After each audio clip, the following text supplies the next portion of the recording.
اس کتاب کا اتارا جانا اللہ کی طرف سے ہے جو غالب ہے، حکمت والا ہے۔ اے پیغمبر، ہم نے یہ کتاب تمہاری طرف سچائی کے ساتھ نازل کی ہے، تو اللہ کی عبادت کرو، یعنی اس کی عبادت کو شرک سے خالص کر کے۔ دیکھو، خالص عبادت اللہ ہی کے لیے زیبا ہے، اور جن لوگوں نے اس کے سوا اور دوست بنائے ہیں وہ کہتے ہیں کہ ہم ان کو اس لیے پوچھتے ہیں کہ وہ ہم کو اللہ کا مقرب بنا دیں۔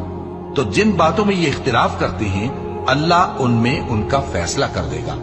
بے شک اللہ اس شخص کو جو جھوٹا ناشکرا ہے ہدایت نہیں دیتا۔ اگر اللہ کسی کو اپنا بیٹا بنانا چاہتا تو اپنی مخلوق میں سے جس کو چاہتا منتخب کر لیتا۔ وہ پاک ہے، وہی ہے اللہ جو اکیلا ہے، بڑا زبردست ہے۔ اسی نے آسمانوں اور زمین کو تدبیر کے ساتھ پیدا کیا ہے، اور وہی رات کو دن پر لپیٹتا اور دن کو رات پر لپیٹتا ہے، اور اسی نے سورج اور چاند کو کام میں لگا رکھا ہے، سب ایک وقت مقرر تک چلتے رہیں گے۔ دیکھو، وہی غالب ہے، بخشنے والا ہے۔